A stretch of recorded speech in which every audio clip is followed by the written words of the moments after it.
They called her unmarriageable for the long scar that split her left eyebrow. The morning I first saw Nora Voss, I was standing on the ore platform watching two of my men argue over a cracked tram wheel, and she was walking up the main road from the stage stop with a trunk that looked half her weight dragging in the dust behind her. Nobody offered to help. That tells you most of what you need to know about Cartago. Cartago was a silver town. Not a real town, not yet, maybe not ever, just a collection of purposes that happened to share a street. A dry goods, 2 saloons, an assier's office that smelled like sulfur and old paper, a boarding house run by a woman named Cleet Marsh who had opinions about everything and kept them all. And the mine, which owned everything, whether the deed said so or not. I'd been foreman at the Esperanza mine for 11 years. My name is Cal Prout. I was 54 years old that spring, and I was a man people spoke to when they needed something done and did not speak to otherwise. I watched Nora drag the trunk 12 feet before I walked down off the platform. I didn't announce myself or make a show of it. I just got a hold of the trunk's rope handle and started walking. She let me. Didn't say thank you right away either, just adjusted her grip on the smaller bag she was carrying and matched my pace. I respected that. A thank you in the first 5 seconds is usually a performance. We got to Cleet's boarding house and I set the trunk on the porch. She finally looked at me then. Brown eyes, steady as creek stone, and the scar, a pale seam that ran from just above her left brow down through it, lifting the outer edge slightly so that even in repose she had the look of a woman considering something. An old scar, long healed. She didn't flinch from my looking and I didn't pretend I hadn't noticed. Thank you, she said. Cal Prout, I said, and she said, I know, you run the Esperanza. Then she picked up her small bag and went inside. I found out her story in pieces, the way you find out anything in a place like Cartago. Her husband had been an assier down in the Oregon mountains, dead 2 years of a lung ailment. No children, some money left, not much. She'd taken a position at the schoolhouse here. Cartago had acquired 1 teacher and 6 students and called itself civilized. The scar she'd had since she was 19, a thrown horseshoe that caught her while she was standing in the wrong place. That was the whole story of the scar, and still it was somehow the first thing every man in that town decided to have an opinion about. I heard Dob Larmer talking at the bar in the Comstock 2 nights after she arrived. Dob ran the dry goods and fancied himself a judge of things. He was saying that it was a shame about her face, that she'd been decent looking once probably, that a woman with a mark like that had to be realistic about her prospects. A few men nodded. I finished my drink and went home. I didn't say anything to Dob because it wasn't my business yet, and I have always tried to be careful about the word yet. She taught 6 days a week. I saw her mornings sometimes when I came down from the Esperanza's upper camp. She'd be at the little schoolhouse already, window open, chalk marks on the board visible from the road. She walked to the dry goods herself, carried her own parcels, never asked for anything. She ate her meals at Cleet's table same as the rest of the boarders. She didn't seek company and she didn't avoid it. She was, as far as I could tell, about the most self-sufficient person in Cartago, man or woman. I started finding reasons to pass by the schoolhouse in the afternoon. I'm not going to dress that up. I was 54 years old and I knew what I was doing. I'd been a widower for 9 years. My wife Addie died of a fever in the winter of '71, and after that I'd worked and I'd kept to myself and I'd told myself that was enough, and it had been close to true for a long time. But there was something about Nora Voss that made the whole calculation seem thin. Not her looks, though she was handsome in the way plain, weathered things are handsome. It was the quality of her attention. When she spoke to you, she was actually there, actually listening, and it made you feel like what you were saying might matter. I hadn't felt that in a long time. We started talking in the way you do when you keep running into someone in a small place. A word about the weather, then a word about something else. Then one afternoon she asked me what ore the Esperanza was pulling, and I told her, and she knew what chalcopyrite was, which surprised me, and I said so. And she said her husband had talked about his work, and she'd paid attention because she thought it was respectful to understand what a person gave their days to. That stopped me for a moment. It was a true thing said plainly, and true things said plainly were not common in Cartago. The trouble with Dob Larmer started in April. Dob had a boy working for him, a nephew named Cress, 17 and thick through the shoulders and not yet trained into any kind of sense. Cress had taken to standing on the dry goods porch in the mornings when the school children came up the road and saying things. Not loud things, but audible ones. Comments about the teacher, about the scar. The kind of thing a stupid boy says to make his friends laugh and doesn't think about past that. The children could hear him. Nora could hear him. She walked straight past him every time, eyes forward, which I imagine took something from her every single morning and which she never once let show. I heard about it from one of my timbermen, a man named Ansel Greer who had a daughter in the school. Ansel told me with the careful face of a man reporting something he wasn't sure what to do with. I told him I'd handle it. I went to the dry goods that afternoon and I bought a box of No. 6 square-cut nails and a coil of baling wire, because I needed both. And while Dob was wrapping them, I told him that his nephew needed to stop running his mouth in front of the school children, and that I was telling him once as a courtesy, because the boy was 17 and maybe didn't know better, but Dob ought to. Dob got a look on his face, that affronted merchant look that men like him keep handy, and said something about how nobody liked an oversensitive woman, and that the teacher ought to have a thicker skin. I set the nails on the counter, and I told him that the Esperanza had been buying from his store for 11 years, and that I did the ordering, and that what I ordered next month would depend on how this conversation ended. That was the last morning Cress stood on the dry goods porch. I didn't tell Nora what I'd done. That wasn't the point. But she knew. In a town of 400 people, everything surfaces eventually, and a few weeks later she stopped me in the road after supper and said, quietly, not making a scene of it, that she'd heard what I'd done with Dob Larmer. I started to say it was nothing, and she said, "Don't do that. Don't make it smaller than it was." I closed my mouth. She looked at me for a moment, that level look she had, and then she said thank you in a way that meant something, and walked back toward Cleats. I stood in the road a little longer than I needed to. We started taking walks, Sunday afternoons, because she had no school and I had no pressing business, and Cartago was small enough that anyone who wanted to talk privately had to go outside it. We'd walk out along the creek south of town, where the cottonwoods were just coming into leaf, and we talked about everything and nothing. Her life before Cartago. Addie, the first time I'd talked about Addie to anyone in years, and it didn't hurt the way I thought it would. It hurt a different way, a cleaner way. She told me about learning to read under a schoolteacher in Missouri who'd had no patience and a mean streak, and how she decided at 12 years old that when she grew up she would teach differently, with patience, and she had. I believed her. I'd seen her with those 6 children.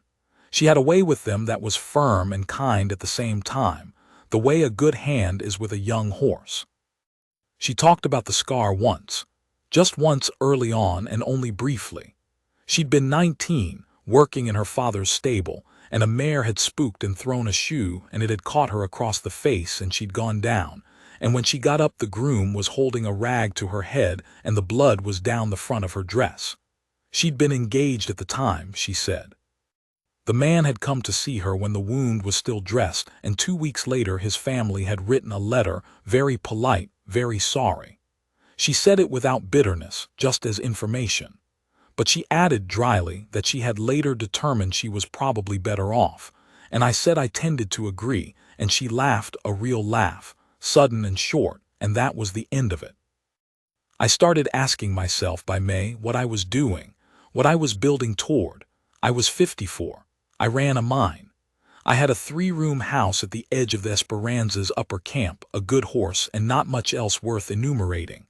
I had no illusions about what I looked like, a working man, worn through, functional, not the kind of man who expected a woman to choose him.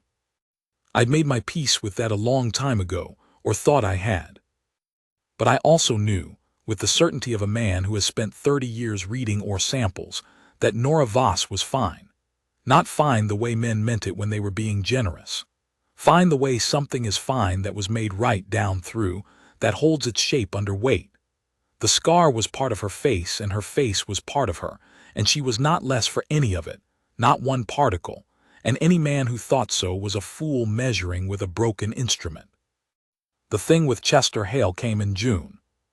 Chester Hale was a mine investor from back east, one of the Esperanza's secondary shareholders, a man who came through Cartago twice a year to review the assay reports and remind everyone that he was important. He was in his mid-40s, prosperous, recently widowed himself, and he had apparently decided during his June visit that the schoolteacher was interesting, in the way that men of his type find things interesting briefly, acquisitively, with the assumption that interest was itself sufficient. He started showing up at the schoolhouse after hours, sending things over to Cleats, a cloth flower once, which Nora showed me with an expression of magnificent neutrality. Hale had money, and he talked loudly, and he had told someone, and that someone had told someone else, that the woman with the scar ought to be grateful for the attention. I heard the word grateful, and something in me went quiet in a particular way. I didn't go to Hale, not yet. I went to Nora first because it was her situation and not mine to manage without her permission. We were at the creek on a Sunday, and I asked her directly what she wanted done about it. She said she'd told Hale she wasn't interested, and he'd laughed, which she found instructive. I said I could speak to him. She was quiet for a moment, watching the water move. Then she said, "I don't want you to fight for me like I'm a parcel to be claimed." I said I understood that. I said what I intended to do was not fight for her but make it clear that the man's behavior was unwelcome in a way he'd actually hear, and that those were different things, and she could tell me no if she wanted. She thought about it. She said, "All right. But I want you to tell me exactly what you're going to say first." So I told her. She listened. She changed 2 things which made it better. Then she said, "Go ahead."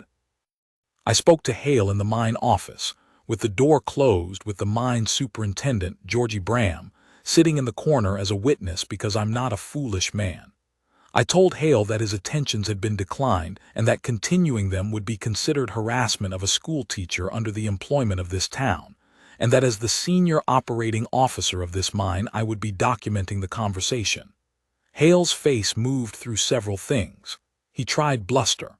I waited. He tried status. Did I know who he was, what his stake was? I told him I did, and that his stake was 17%. And that the men who held the other 83 were generally practical men who would not appreciate their investment complicated by a harassment matter. He left Cartago 2 days early that visit. He has been civil on every visit since, which is all I ever wanted. After I told Nora how it had gone, she sat for a while without saying anything. Then she said, "You let me write the terms." I said yes. She said, "Most men would have just gone over there." I said I didn't see the point in doing something useful in a way that was still wrong. She looked at me then, the full look, and I felt it the way you feel when ground you've been standing on is firmer than you thought. July was hot and dry, the way those mountain valleys go in summer. The creek dropped. My men were working a new vein east of the main shaft, and I was underground more than usual, coming home after dark most evenings, eating late. I'd see Nora at Cleat's table sometimes, or on the boarding house porch in the evening, and we'd exchange a few words. It wasn't much, but it was enough to know the other one was there, and I'd come to rely on that in the way you come to rely on things you don't talk about. She brought food to the mine camp once in July without being asked. Ansel Greer's wife had sent a pot of something, and Nora carried it up from town because Ansel's daughter was sick and Mrs. Greer couldn't leave. It was a 3-mile walk on a hot afternoon. When she got to the camp, she gave the pot to Ansel, talked with him a few minutes about his daughter, and was turning to go back when I caught up to her and said I'd walk down with her. She didn't argue. We walked, and the sun was going down behind the ridge to the west and turning the dust in the air copper-colored, and she said, "I like it up here. I can see the whole valley."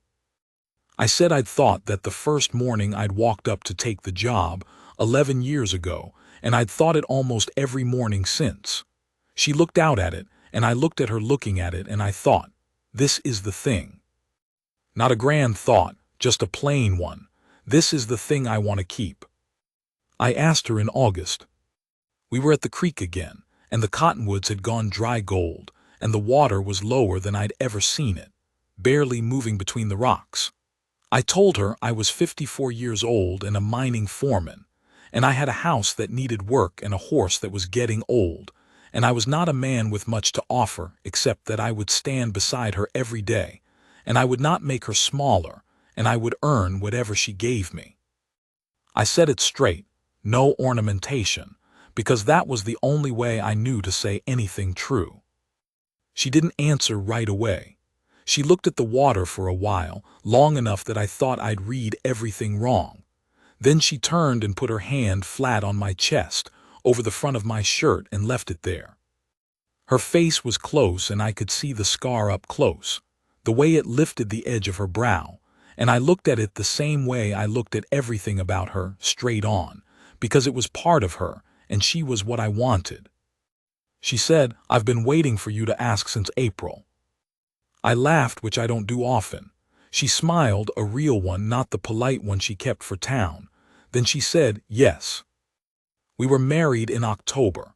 Reverend Mokes did it at the schoolhouse, which she wanted, and a dozen people came, including Ansel Greer and his daughter and a few of my men who cleaned up for the occasion and stood with their hats in their hands looking like they were glad to be there. Clete Marsh was there, and she cried, which surprised me, though I suppose it shouldn't have. Dob Larmer was not there, and I did not miss him. I remember the moment after Mokes was done, when we turned to face the room, and Nora was looking out at those people with her chin up and her eyes steady, and her scar right there in the afternoon light, and none of it was any kind of shame. None of it was anything but her, and she looked like exactly what she was, a woman who knew her own worth and had chosen a man who knew it too. We walked home to the house at the Esperanza camp that evening, just the two of us, the valley going dark below and the first stars coming out over the ridge to the east. She had her hand in the crook of my arm. The house needed work, as I'd told her it would. She'd told me she had opinions about that, which I'd told her was fine by me, and she'd said she knew it was. I was 54 years old. I had spent 20 of those years underground and 9 of them not quite alive. The scar above her eye caught the last of the light as we walked up, pale as a seam of quartz, and I thought, this is what it is to be needed by something real. She squeezed my arm once for no reason, and we went inside.